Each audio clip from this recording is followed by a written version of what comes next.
them for, they're going to do two things in the Jacksonville area. One, they're going to offer clinical support for some underserved populations. So I think they've identified some public housing areas to be able to offer testing for folks who may have symptoms. Now, of course, everyone who has the symptoms and meets the criteria, regardless of where they live, is able to get the drive-through sites that are up throughout the state. But I mean, not everyone knows about it. So they felt, and we felt, it's important to make an extra effort to reach out some areas that may be underserved. So they're going to be doing that.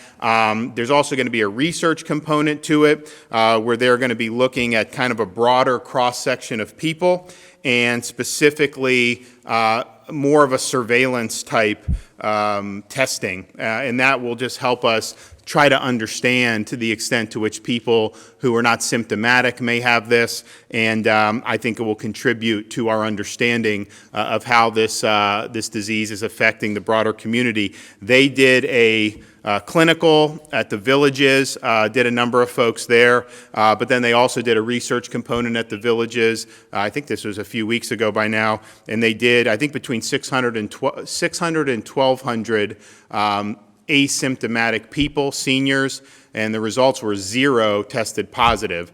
So we'll see how this community surveillance in the Jacksonville area will work, but I think that that's important because it really helps inform us in terms of what additional steps we can take. So the total tests in the state of Florida, we're closing in on 140,000 total tests completed, and that's pretty much ongoing. I think it's been pretty consistent in terms of the number of tests that are now being completed a day.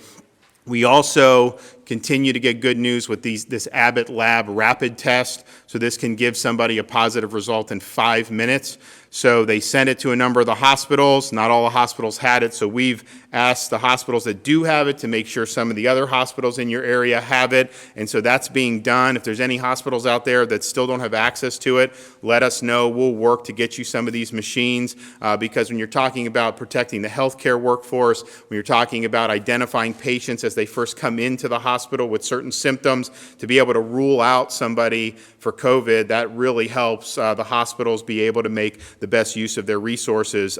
We also now have at the Florida Department of Health a number of these Abbott Labs machines and tests, and so those will be deployed, combination of some of the higher outbreak areas, Southeast Florida, but then also used to do some spot checking at the most vulnerable populations like our nursing home population. So that'll be done more on a mobile basis. So I've told Dr. Rivkes to please move forward with that as quickly as possible. And so they're finalizing the plan for that today. But this really gives you a lot of options with this, and particularly with whether you have somebody in a nursing home, they're in the hospital, they have symptoms, we don't know if they have COVID, you have to wait 5 days for a test. A lot of hospitals, if they're stable, would want to send them back, but then obviously if you're COVID positive in a nursing home, that could create an outbreak. So now you have the ability to really know, and if you have somebody who may be sick but doesn't have COVID, well, then that's a much different situation. So I think that'll be something that is very important. In terms of the travel update, since we instituted screening from the hotspots on the East Coast, mostly New York City area and New Orleans, we've screened almost 15,000 people by both air and by car. We'll continue to do that. Hospital capacity statewide, we're at 43% capacity for beds. Miami-Dade is at 43% capacity. Availability. Broward, 46% availability. Palm Beach, 49% availability. Hillsborough, 41% availability. Orange, 44% availability, and Duval, 47% availability. Day to day, in terms of new hospitalizations, pretty much it's Miami and the rest. They had 59 COVID-related hospitalizations there. Broward had 1 new hospitalization. Palm Beach, -7. Hillsborough, 0. Orange, 5. And Duval, -7. So obviously that's probably one of the most important indicators in terms of how this thing is progressing in the state of Florida. So I want to thank everyone who's been involved in the fight. One of the number one questions we've been getting in the state of Florida is what treatments are available. And obviously this is a novel virus, so there's not really an approved treatment regimen. One of the things that physicians have been using is this hydroxychloroquine, usually combined with the Z-Pak. I was able to work with Teva Pharmaceuticals to get some of that distributed, a lot of it in southern Florida. Teva was having problems getting this out of India recently, so they did the first shipment. Then they told us, like, India is not letting any of this there. That's where their factory was. I spoke to President Trump, and then he spoke to Prime Minister Modi, and Modi has made an exception for the United States, so Teva is bringing more of this into the United States. They have sent a second shipment already to Florida hospitals. It shipped yesterday. That includes not just the hydroxychloroquine, but also the Z-Pak, which is something that they're using it with. And then we have Amneal Pharmaceuticals. We got 1 million doses coming to Tallahassee. It's supposed to arrive tomorrow. That will immediately be sent out to hospitals throughout the state of Florida. And so, as this thing was first discussed in Washington, then the FDA made their decision on it. I've reached out to physicians and just, asked, hey, what's the deal with this? Should we get more of it? I mean, because we want to obviously give patients all the opportunities to have a recovery. So I have with us here on the video screen Dr. Sunil Kumar. He's the critical care and pulmonary medicine at Broward Health. With this, it's interesting and great to see our physicians really having to innovate on the spot. A month ago, we knew a lot less. They learn more, but even by the hour, they're learning more. So I wanted to ask Dr. Kumar, can you explain kind of what you guys are doing now in terms of hydroxychloroquine treatment, but also some of the other innovations that you guys are doing to be able to treat your patients that have COVID-19? Good afternoon, Governor. So we took hydroxychloroquine in 2 different steps. So initially, like you said, when these patients are admitted, some of them get really, really sick, and we didn't have too many options. So in the initial stage, we started using a combination of hydroxychloroquine and azithromycin, or Z-Pak, like you mentioned. As of yesterday, we changed the strategy a little bit, and we started using hydroxychloroquine and azithromycin in some patients, hydroxychloroquine and statins in another group. But we decided to start treating all patients diagnosed with COVID-19 admitted in the hospital. But I had to be very careful. I don't want people to assume that's the only thing that's available, but that is a medication that's been used for a long time. It's being tested, but we're not sure whether it will work. Along with that, we are using several other therapies. We are, like you mentioned, we are changing strategies hour by hour. We're using some ventilator strategies that's helping. We are using something called proning that's very well documented in the medical community. Can you explain that for the layman, what that means? So what we do is, patients usually when they're sick, they're lying down on their back, and these patients are intubated. They're on a machine. What we do is about 6 hours they lie on their back, and for the rest of the day they lie on their stomach. So we turn them, and with their face down, they're lying on their stomach. And this seems to be working. This seems to be helping very much. And, the respiratory distress syndrome that we are seeing in COVID-19, they're behaving a little different than the rest of the disease process that we see in other diseases. So we're trying all different modalities. So it's not just a medication alone. It's a combined modality that we are trying.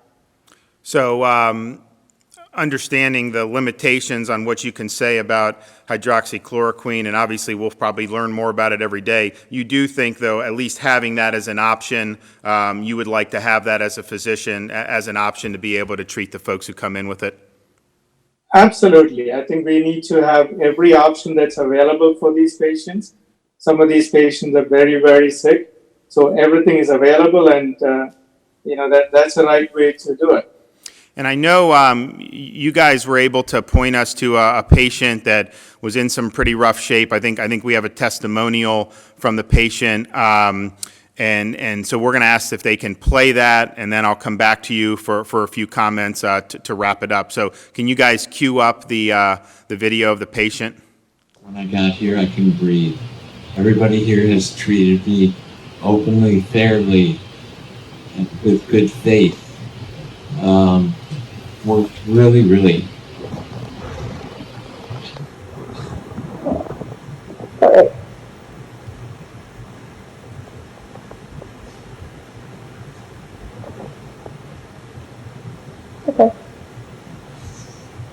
Really, really. To help you.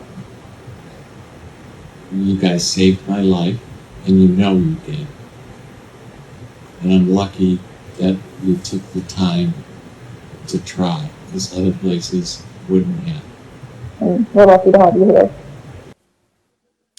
Well, I mean, to me, that's very powerful. I mean, obviously, you guys are making sure to leave no stone unturned in treating these folks, and this was an individual that was in really rough shape. You look at COVID-19, and it's true, the vast majority of people that get it, particularly in the younger demographics, don't end up hospitalized and sometimes have mild symptoms. But, the people that this puts in the hospital, I mean, this really isn't like the flu. I mean, this is some really serious complications, and it can go downhill very fast. And so to be able to have a variety of options is very, very important. What would you say to folks in terms of looking forward? I know you say you're learning a lot more. What are some of the things that you're looking at in terms of how patients respond to a variety of things that you do? And then what are some of the kind of unanswered questions about this that you would like to have more information and data on? So definitely hydroxychloroquine, we don't want to assume that's going to help everybody. I think we need to continue with aggressive efforts to do a randomized control trial, which is being done. We have other medication that's available. There is something that we are trying on these very sick patients that's called nitric oxide treatment. So we are trying those. There are some novel therapies available other than hydroxy. We are trying those medications. So we are learning, like you said, every day we are learning something new and we are applying. We are not shying away from trying things that's to help patients. And I'm pretty confident that we will get to the bottom of this. We will be able to help these sick patients. I think things will work out. Great. Well, I just want to thank you for all the great work you're doing, and thank all your other colleagues, the physicians and the nurses, who are really stepping up. Floridians are watching and are very appreciative. So I know it's not been easy. It's probably not going to get easy, in the coming days. But just please know that you got a lot of appreciation throughout the state of Florida. So God bless. We want to really thank you for all your support and your leadership. And again, I want to thank personally all the nurses, respiratory therapists, pharmacists, and all the intensivists and physicians across the country working really, really hard to protect and prevent further damage. And we'll continue to work hard. Thank you. All right. Thanks a lot. Appreciate it. All right. Well, we have to thank Dr. Kumar for taking the time out. I also have Carlos Campo, physician here at Tallahassee Memorial, head of the intensive care unit. And can you just talk about with something like a hydroxychloroquine? I know there was a story about some layman just buying, they thought it was like the fish tank stuff, and obviously had a very adverse reaction. This is something that a physician recommends to use under supervision. That's one thing, but is this something that someone should just be messing around with on their own? So hydrochloroquine is a medication that's been around for quite some time. It has been used in some autoimmune conditions like lupus, but it's not without side effects, more so when you use it in combination with a drug called azithromycin, a Z-Pak. Both of these drugs can prolong, when you're having an electrocardiogram, there's a part of the electrocardiogram that we call the QT. And both of these medications can prolong QT, which can lead to arrhythmias, disturbances in the electrical rhythm of the heart, and sometimes these arrhythmias can be fatal. And that's why when you use these medications in conjunction, you need to have an EKG, you need to be supervised. There's a special protocol that we have when we use these medications in conjunction. I would not recommend just starting these as an outpatient because obviously patients cannot be monitored, and again, the medications themselves can put the patient at risk. So basically, this is something that it should be an option, but the physicians really need to be supervising the patients. It's really important that people understand that. Absolutely, and again, I think that it's like Dr. Kumar said, we're trying different options. There's data also that medications called statins, which we use for cholesterol, may reduce viral replication. Some of those medications are included in some of the protocols that we have looked at. There's data that vitamin C, vitamin D, zinc may reduce viral replication. We're looking at all the protocols that are available to manage these patients.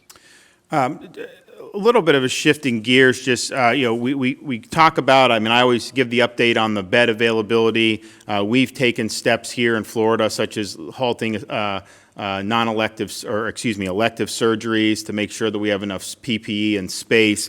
But then now you're seeing stories about healthcare workers getting laid off. Obviously there's not as much business coming in as there was. I think I looked at the numbers on March 1st of this year. The occupancy in Miami-Dade and Broward was 88% in both counties. Now it's under 60% in terms of the occupied beds, and so that obviously causes some changes in what's going on. So can you speak about any effects that may be happening? And then obviously, this is the task at hand. We want to make sure we're doing what we can here with COVID-19. But is there a way to mitigate some of the problems that we may be seeing develop with people getting laid off or people not having the ability? Because some non-essential may not be essential in that very minute, but a lot of this stuff is beneficial for people's health. Sure. So again, like you said, the volume is down. I think elective surgeries are not being performed. Emergent procedures are being done. TMH, some emergency open heart surgeries have been done. I think in our office, what we've done is we're partnering with TMH and surrounding communities, other practices in other counties. We're using a lot of telemedicine. CMS has allowed for alternate devices to be used to be able to see patients at home. And a lot of practices that I have spoken to in Tallahassee and outside of Tallahassee are shifting to telemedicine to be able to provide care for the patients so that they don't have to come to the office, so that they're not exposed, so that they're not exposing other patients if they're all in the waiting room. Great. Now, do you recommend that, obviously this is an ongoing situation, but, if there's a clear trend in a given area where, you're not seeing, increased hospitalizations from COVID-19 that in different areas, would you recommend that there be elective surgeries allowed at that point, or how would you view it? I think that's a decision above my pay grade. I think that, again, but you have to wait and see how this is going to play out. And I think when each area is going to peak and surge in a different way. And I think you have to wait and see what each specific area in the state is going to do to decide then how to move forward. Great. Well, I want to thank both the doctors for participating. We're going to continue working on hydroxychloroquine and anything else that we can do to be helpful. I will also add that we have I mentioned that I've spoken with the CEO of FedEx to help if people want to have the applications for unemployment printed there, that they would print it at no cost, let them fill it out, put it in a box, and then they would send every night to Tallahassee the completed application. So that has been finalized. So that will be, probably some stores are already allowing it now, but certainly they will be throughout this week. So that is another option for people because not everyone has access to a printer. And so you need to be able to find the application. And I know they have a lot of stores throughout the state of Florida. I also know that places like in Miami-Dade, they're working really hard to give access to the paper applications, and we appreciate that very much. We did have we had 250 new call takers in place yesterday. I think we're adding to that today and tomorrow as well, and clearly view this as a priority and devoting a lot of resources to it. And with that, I'm happy to take some questions.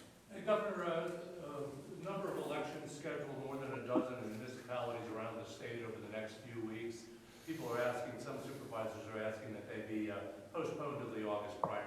So if it's any supervisor requests to me for that, we are going to grant. I know Pasco has done it. We said we're fine. There was a I know that Polk County had some municipal stuff. They wanted to go because they think almost everyone voted by mail anyways at this point, and so they thought they had social distancing. But certainly anyone that requests to me pushing off to August, I don't think there's any election that couldn't be done August. I don't think we'd lose much. So I'm happy to work with them on that.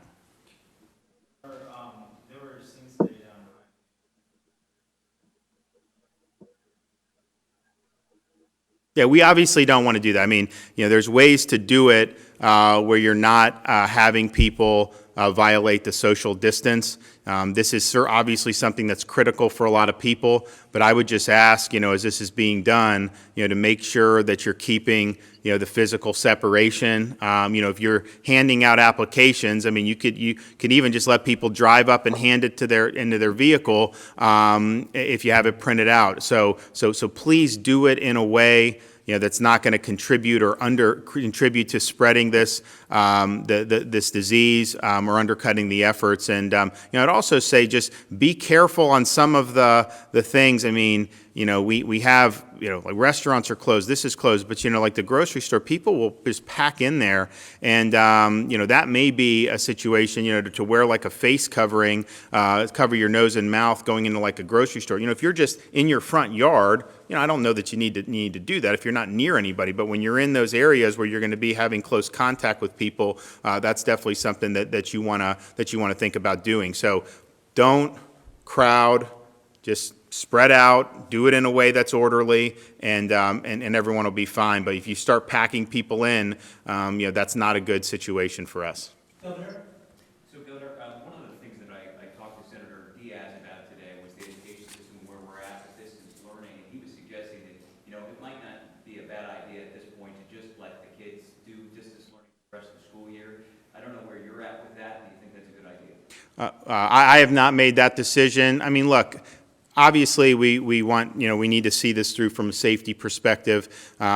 If we are in a situation where, we've turned a corner and we think that we're on a road to safety, I think a lot of parents, kind of like to have the kids be able to have access to school if it's safe. And if they have a choice and they know it's safe, I think most of them would prefer that. So, but what we're going to be doing, I'm going to be doing a roundtable probably this week about all the education issues. I mean, I think a lot of parents, this is like a whole new world to have the kids there. You have some of this online curriculum.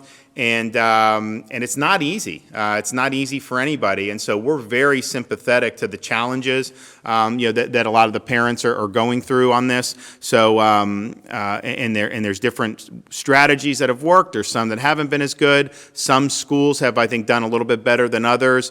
So there's a whole bunch of things that I think people have had concerns about. So we're going to try to help with that. I have the education commissioner working on it. So we'll probably have a parent, a teacher, an administrator, and then talk about some of the best practices, talk about some of the problems that we've seen. But I think, look, if I could snap my finger and know that this wasn't going to be an issue in terms of the virus, I think most people would want the kids back in school. But obviously, we need to be safe and do it in the right way. Governor, there's so with the hospital, Hawk has a hospital count shows that again.